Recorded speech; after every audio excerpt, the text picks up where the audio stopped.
Thank you, Sokwan, and thank you.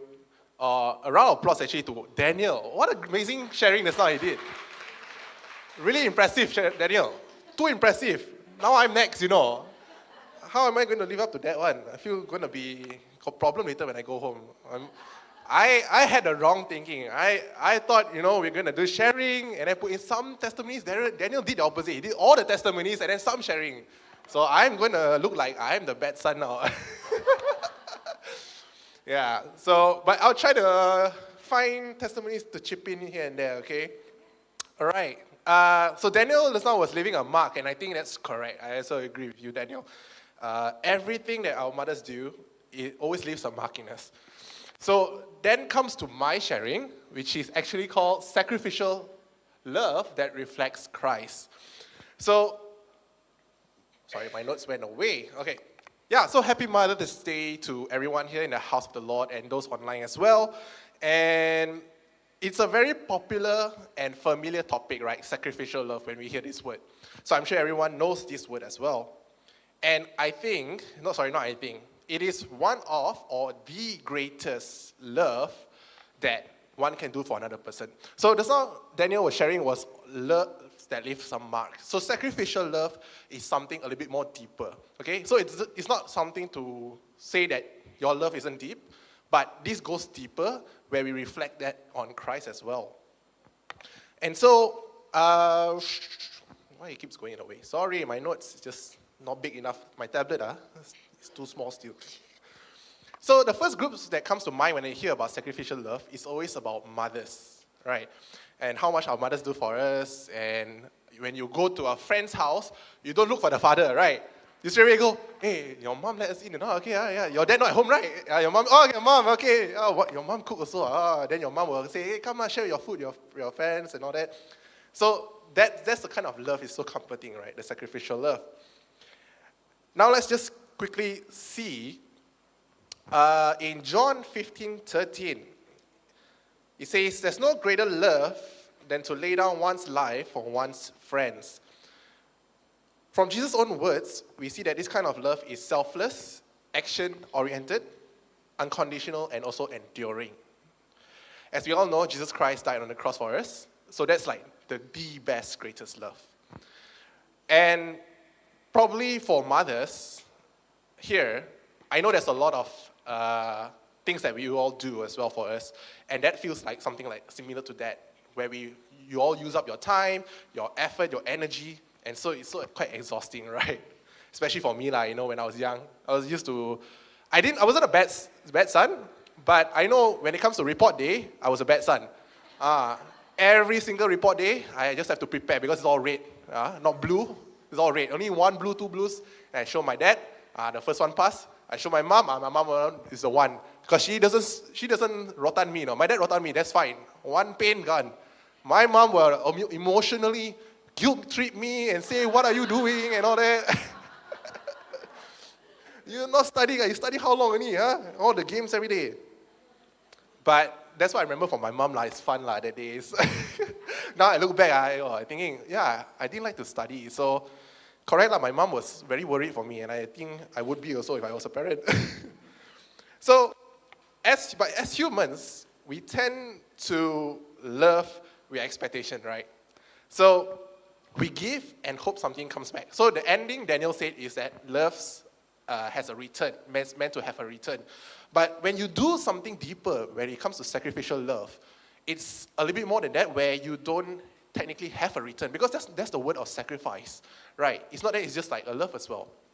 And so number one, I'm just going to touch base, is that love, or sacrificial love, is actually not meant to be fair, because that's the thought that I have. It's meant to have a purpose. So that's number one. In Romans 8:28, in all things God works for the good of those who love him, who have been called according to his purpose. So those who love him, God has a purpose already. And sometimes when we sacrifice, we don't immediately see the outcome, right? So I think that goes for the moms here, especially because your ultimate sacrifice when becoming a mother, your first action to become a mother is the ultimate sacrifice. You sacrifice your body already. So that's a very big step. And imagine your own son doesn't follow what you say, they're just so naughty. And I'm just thinking of myself every time again. But that doesn't mean that the purpose hasn't come to fruition yet. Right? So just a quick backstory. My mom, Sylvia, I think you all know my mom, Sylvia, already, or those online also. She used to bring us to church, right, when I was young, with my siblings as well. And, of course, up to the point where we can drive, then we decide we need to drive already, we cannot follow mommy already. But it's the never failing to attend church, never failing to attend church-related events, church camps, prayer meetings. Prayer meetings is a very big one. She brings us along. She was very committed, right? And it's not easy. It's definitely exhausting. Imagine bringing 6 children to church every Sunday. Of course, not all together at once, but you have different ages. So it's so difficult. One running around, one is like not missing, one is like sleeping, one showering. So, and lucky I was the very nice one in the car already waiting already. Because I was the youngest, so I got no choice. My mother put me in the car already. Okay, you wait. And yeah, it was all, she might have not known, or she might have known already back then, but her actions had a purpose already. And it was to actually bring us up in the way of the Lord. So now when we're single adults, or without children still, we take it lightly, right? We start our lives, a lot of things come in, priorities starts to jumble up, and we miss church, we miss prayer meetings, we miss some events. But from the perspective of a child, when I was young, and everyone here was a child, we looked to our parents for guidance, correct? Yeah. Yep. And when we look to our parents, we follow their actions as well, and we see their priorities. So I believe when we become parents ourselves, I'm not a parent yet, don't worry, I'm not a parent yet, but when we become a parent ourselves, we have an obligation, I think. Parents have an obligation. And their obligation is to ensure their child must come to church, but the priority is they should have a relationship with God. Right. They come to church, but if they don't have a relationship with God, then it's all for void still, right? Right. They're just following you to church. So ultimately, you should want your kids to have a relationship with God. And also on top of that, their decisions should be rooted in God. Right? If they say they're all for God, but at the same time, they're like me last time, I had no choice. I followed my parents, I followed my mom go to church. But if I was naughty, and then I was like, you know what, I don't want to go to church, I don't want to make more problem, then eventually, my decisions don't show that I'm rooted in God, right? So ultimately, I always thank God for my mom for actually showing me that way first. Right? She was my first leader, my first spiritual mentor, my mom, right? A lovely mom. Of course, lovely mom. Number 2, sacrificial love. Okay, that was number 1. Number 1 was sacrificial love is meant to have a purpose, correct? Number 2, sacrificial love is given freely. So, let's take a look at Corinthians 13, 4-5. It says, love is patient, and love is kind, and love is not jealous or boastful or proud or rude. It does not demand its own way, it's not irritable, and it keeps no record of being wrong. This is a popular verse for weddings, and weddings only, because after weddings, we forget about this. I don't know about you. Anyone here? How can we say we often follow this every single day in our life, in our marriage life, in our single life also? Very hard, right? Probably we follow about 60% maximum, right? Then the rest is we always forget. I try to do that with Phoebe, but also cannot. But yeah, because as humans, when we give, we expect a return. And we also hope to be seen. I think this is the main one. As humans, we really want to be seen, and we want to be valued. And when those expectations are not met, we become what? Discouraged, frustrated, and then bitter. And as kids, we have to remind ourselves, as kids last time, we weren't perfect. So as adults, we can't be perfect. But God is. Amen? And His plan is. So Romans 5:8 says, but God showed His great love for us by sending Christ to die for us while we were still sinners. So we know that God gave his son, knowing that some of us, some of us might still reject him. So if God was still willing to give, knowing that some of us are going to reject his greatest gift, then what are we also as well, right? When we sacrificially give, and then suddenly we get so caught up in the return, where they're not appreciative, right? So I'm defending myself to my mom now. I would say, see, what things I do doesn't mean must come back. No, I'm just kidding. I love my mom. I really love my mom. Daniel, right? We love our moms. Yeah. Feeling stressed like here. I don't know why. Yeah, my mom is here, stressed. But my mom is great. And again, this applies to everything. It's not necessarily mean in moments of hardship. So like what Daniel said just now also, it's the things that are always repeated, right? Giving without replenishment, and one that continues to carry the burdens even when unseen, and also when they sustain so that we can grow, right? Those are our moms. In John 6:51, it says, I am the living bread which came down from heaven. If anyone eats of this bread, he will live forever.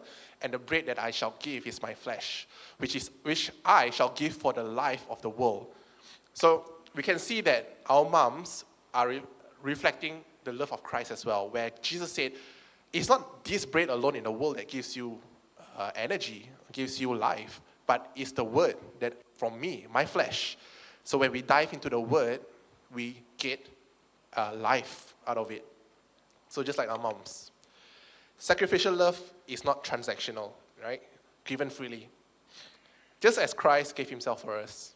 So that was number 2. Sacrificial love is given freely. And the last one, sacrificial love leaves a lasting legacy.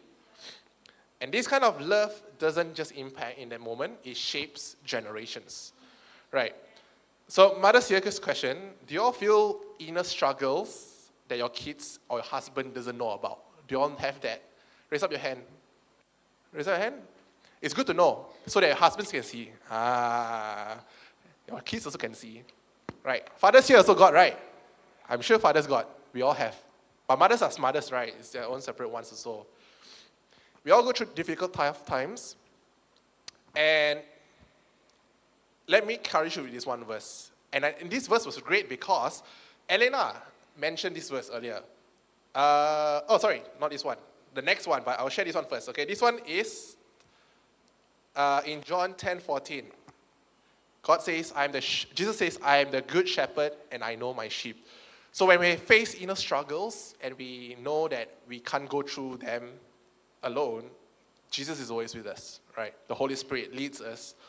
So it's very comforting to know that you are not in this alone. For mothers here, you guys are superwomen, at the same time is humans still, right? And God is all-knowing. And this is the one that Elena brought up. Exodus 14:14. The Lord will fight for you. You only need to be still. So when you're having a lot of things that you are going through, again, it's not what should I do. Actually, it's what you should do. You just say there, you need to only be still. And you should trust the Lord. Just a quick sharing here. As you also know, my grandmom, Mary, she's not here. She's online, I think. But she's old already, so she can't come here. And my mom also, a long time ago. They always come to church, right, when I was mentioning earlier. But a long time ago, they served in hospitality ministry. And that was back in KL when I was there. So imagine we were in Shah Alam. We go to KL every Sunday morning, early morning. My mom preparing bread with my grandmom, spreading everything. I always smell food in the morning. I don't know why, because they were just doing hospitality all the time. And then I always don't like, because I hate bringing food to church. I don't know, I really hate bringing stuff to church.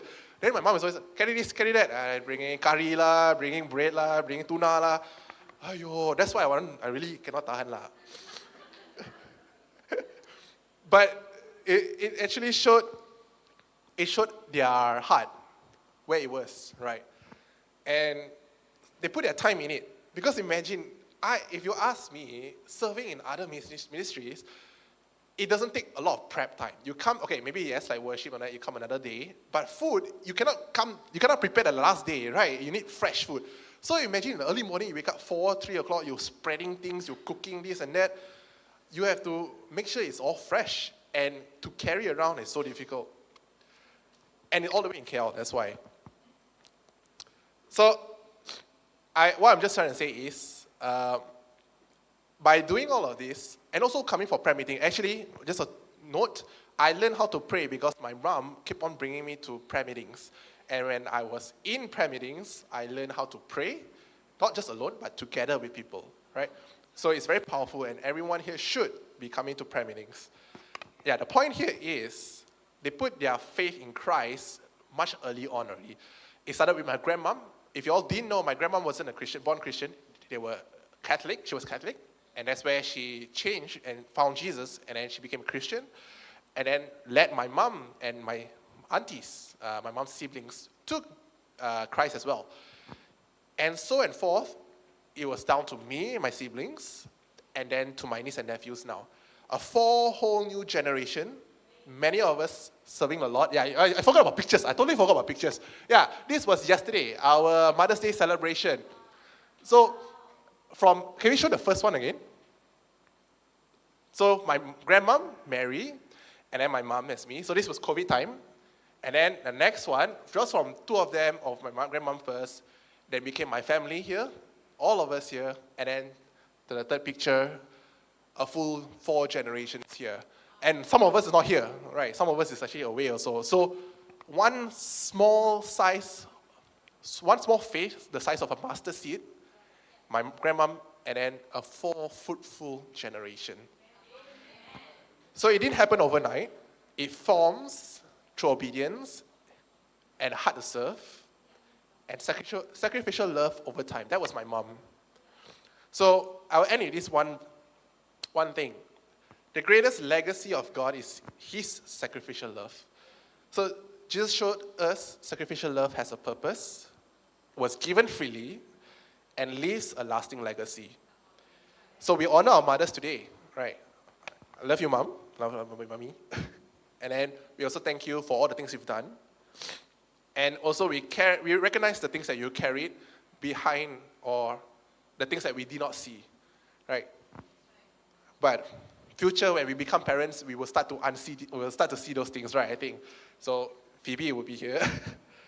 But more than that, also let us remind ourselves that these are the base examples of what Jesus did for us.